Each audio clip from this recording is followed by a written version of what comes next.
Welcome to the Be Well at USask podcast. My name's Peter Headley. I serve as the Director of Student Affairs and Services at the university. This podcast is for all members of the University of Saskatchewan community. Each week, members of the USask community will join me to share ideas and provide guidance on all aspects of being well. And we'll be highlighting campus initiatives and resources designed to engage and support you. In these challenging times, we hope the ideas and information we share will help. The University of Saskatchewan has a long-standing history of collaboration with faith representatives who've contributed to a campus culture of respect, inclusion and pluralism for over a century. Spiritual wellness was identified as vitally important in the development of the institutional wellness strategy. This started a process which led to the creation of the Faith Leaders Council, an entirely voluntary group nominated by their faith communities. The growing diversity of religious and spiritual backgrounds and beliefs of the university community presents an opportunity to build robust connections with communities of faith, interfaith understanding and cooperation. We now have 12 faith leaders at the university from across the religious and denominational spectrum. They act as a multi-faith religious resource for our diverse students, staff and faculty, and have played many roles on campus over the past 2 years since the roles were introduced. Faith leaders provide spiritual guidance and support to the university community, advice regarding religious issues and educational and cultural events and programming. It's a genuine highlight of my work at the university to chair the Faith Leaders Council. In this episode, I'm going to be talking to Fatima Coovadia, who is a Sunni Muslim Faith Leader at the university. We're going to be talking about how the COVID-19 situation has changed the lives of Muslims, especially during the Islamic holy month of Ramadan, and the importance of students staying connected to their faith and faith community during their studies. Well, welcome to the podcast, Fatima. Thanks for joining me. Thank you, Peter. Good day to you and your listeners. So, can you start off by telling me a little about your background and what life looks like for you now? Absolutely. I'd love to. So my background, let's start well at the beginning. I was born in South Africa and I moved to Canada when I was 14 years old. So I'm an immigrant to this country.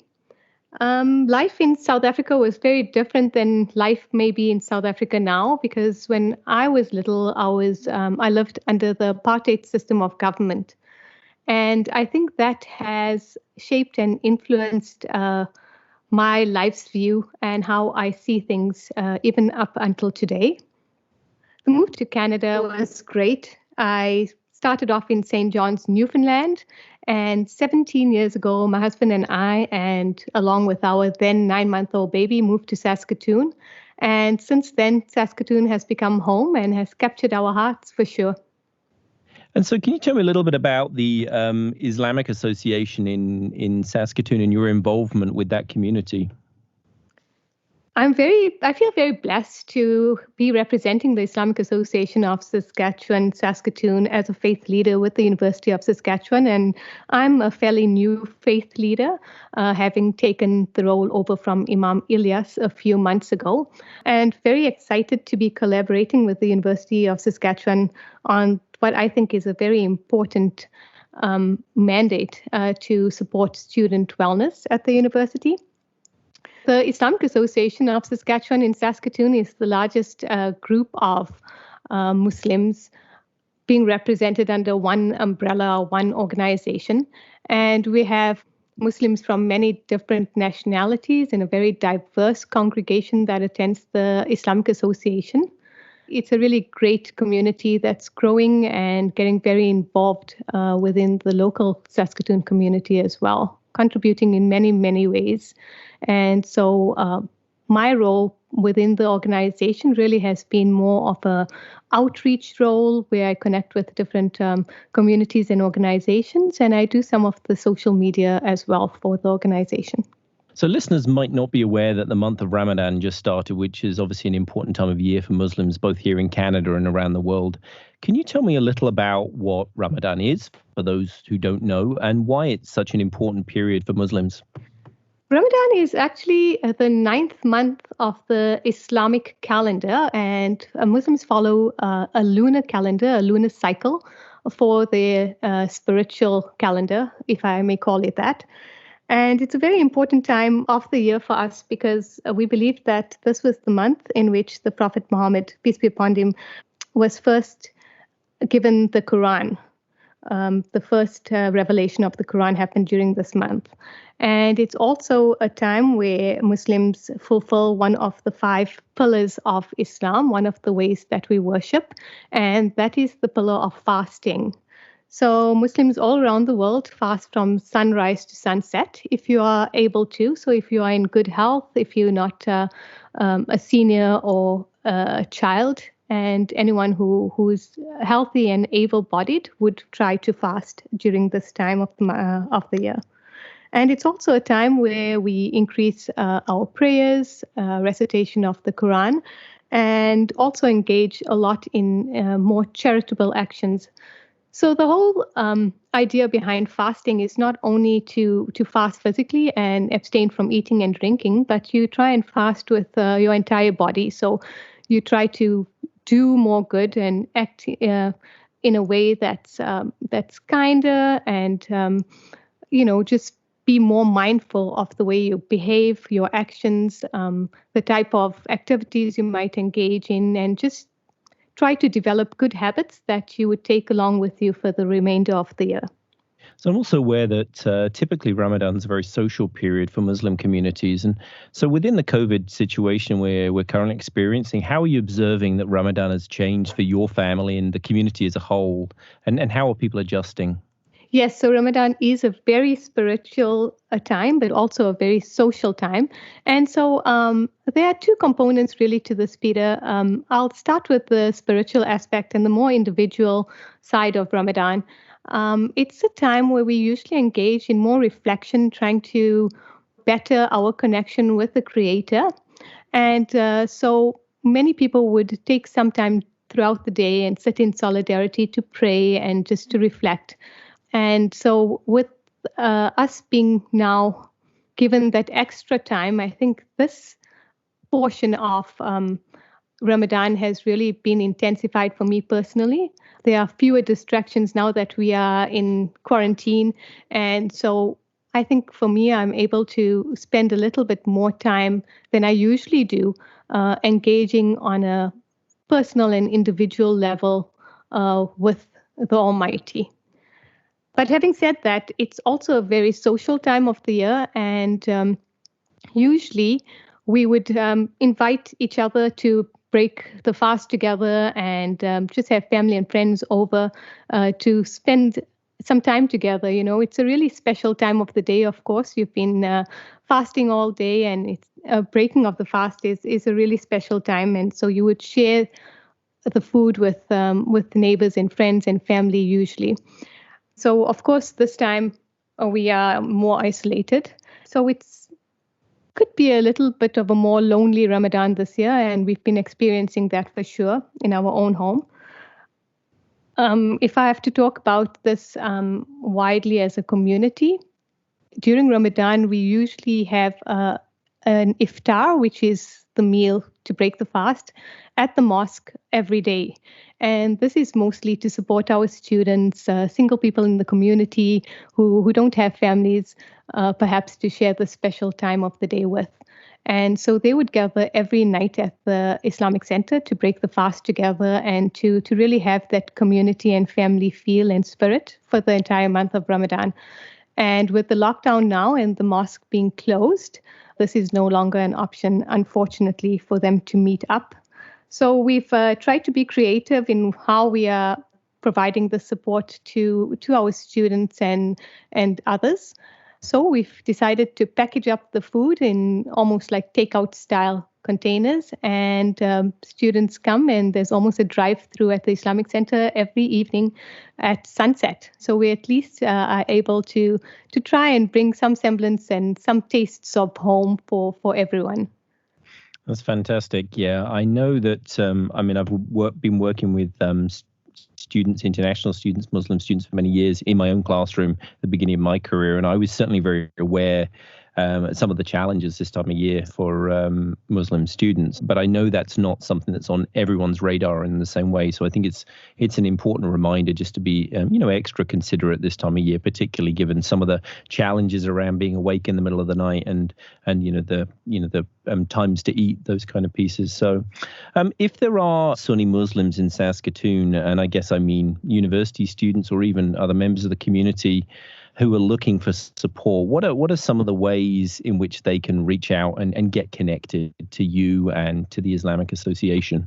Well, Peter, I would just like to extend that slightly beyond just the Sunni Muslim population in Saskatoon. And since the start of the lockdown, the Islamic Association has extended a reach to all people in Saskatoon who are looking for extra supports. And you can connect with the Islamic Association.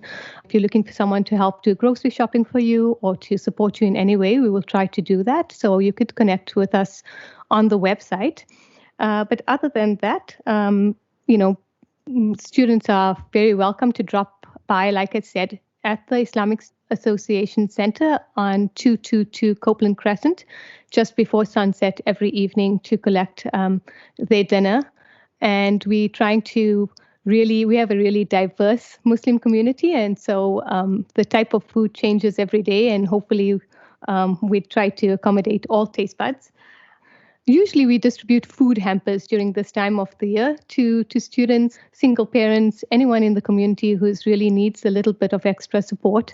And because of the logistics with the lockdown, we decided this year to distribute gift cards instead. So students and others could actually go out to the grocery store and purchase what they need during this time.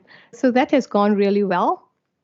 And towards the end of Ramadan, before the festival of Eid that we celebrate to commemorate the end of the month of fasting, we do distribute something that's called Zakatul Fitr. It's a special charity that's handed out to support vulnerable people in the community to ensure that everyone has the opportunity to celebrate the Eid festival with having something special and something extra on that day. People are welcome to go online to donate to this as well and to perhaps sign up to receive this. You can connect with us through the Islamic Association of Saskatchewan Saskatoon website or through our Facebook page. And for me personally, you can connect with me on the University of Saskatchewan Faith Leaders page. If you click on that, you'll find my contact details. And I'll be happy to connect with you to provide any support I can. And I look forward to connecting with some of the students during this time and just to hear about how you're doing. Yeah, absolutely. We'll put all of those details in the podcast details underneath. And I think, it's absolutely worth stressing the amount of support that IAS provides to the entire wider community. I know how much we've appreciated the leadership from Imam Ilyas and also from the IAS president, Arif Faruqi, around connecting with us and having a relationship with the university and the care for our students. So, that continues to be greatly appreciated at all levels of the university. So one of the things I'm asking all guests to share is something that they're, under these strange circumstances, doing to be well right now, and perhaps something that brings you joy or connection. Is there something that you're doing, and how do you find that's helping? I've been really trying to connect lots with virtually with my family back in South Africa. It's something that we don't often get to do as much face-to-face given the time difference. And, now that we are all home and able to connect, it's easier for us to get in touch and we're having lots of Zoom meetings. But I have to share something with you, Peter. Maybe about 2 or 3 days into the lockdown, I pulled out a dusty old box with a puzzle that someone had given me. And I think I found something new that I'm loving to do. And so I've got a puzzle going on my table in my living room, and I started it. And slowly but surely, my husband seems to be attracted to that. And he started joining me, and we've been working on our puzzle. My teenage sons find it very amusing and very funny, but I have to admit that I've caught them on many occasions putting in a piece and taking out a piece. And so this is something that's literally connecting us through connecting puzzle pieces. So I think it's really fun. And we've all been well-meaning and trying to achieve lots during this time, but try and scale it back sometimes and find joy in the little things, and it's a real sense of accomplishment having now connected over 3,000 puzzle pieces. So I thought I'd share that with you. Yeah, that's great. I think, we're certainly finding that with our children in terms of playing games with together. Something funny I saw today was someone posting, I think it was on LinkedIn actually, someone saying, now that things are starting to reopen, did you achieve all the things you wanted to during the lockdown? And I was thinking, oh my goodness, we're suddenly putting pressure on ourselves that the clock is running down, and I think we're going to be here at home for a little while still. But even just that idea of being kind to ourselves that we've talked about on other episodes, that we're suddenly challenging people, you need to do those things, that list that you thought you were going to do. Yeah, and that's why I purposely wanted to share something that's very small in the grand scheme of things, but something that's very meaningful and gives you a sense of accomplishment. So whatever small or large task you set out to do, I think the key thing is not to put that pressure on yourself and to try and maybe explore ways of doing things in a different way. There's lots of fun ways to learn as well. And I've been learning that with the homeschooling with my daughter, for example. And they've been learning lots of new skills in a very fun way. So take it easy, keep it light and joyful. Anything that brings you joy and a smile to your face, I think that's a win-win for sure. So is there a final thought that you'd want to leave listeners with? Yeah, Peter, there's a verse in the Quran in chapter 94, verse 5, that goes to the extent, after every difficulty or challenge, there will be ease. And this is something that I often go to and reflect on, because I think it's really important for us to realize that hopefully the situation that we're in is the short term, and the challenge that we are all facing right now and going through, we'll get through this. Whatever our new normal may look like, there is hope and there will be ease in the days to come. And I pray that we all find this ease in the days to come. Yeah, I really appreciate that. It's great. Well, listen, thank you so much for taking the time to speak with me today. Thank you. It's been great. I really enjoyed it. Thanks for having me. Thanks for listening to the Be Well at USask podcast with me, Peter Headley. And thanks again to Fatima for joining me and sharing. USask students, faculty and staff can connect with Fatima and the other university faith leaders for support and guidance. The links are listed in the podcast details. Please check in again for further episodes and more content related to being well. Please subscribe and share this podcast. You can find us on multiple platforms, including YouTube, Spotify, and Apple Podcasts. We'd also love to hear from you, so please post comments and questions and we'll look to include them in future episodes. Also, if there's someone you'd like us to talk to on the podcast, then please let us know. In the next episode in this series relating to Mental Health Week, I'm going to be talking to Alexandria Pavlich and Holly McKenzie about the USask Pause Your Stress Therapy Dog program. We're going to be talking about how mental health and well-being is supported through their program, the role that the Student Wellness Centre and other community partners have in supporting USask community wellness, and evidence-based facts regarding the benefit of human-animal interaction. So until next time, stay safe and be well.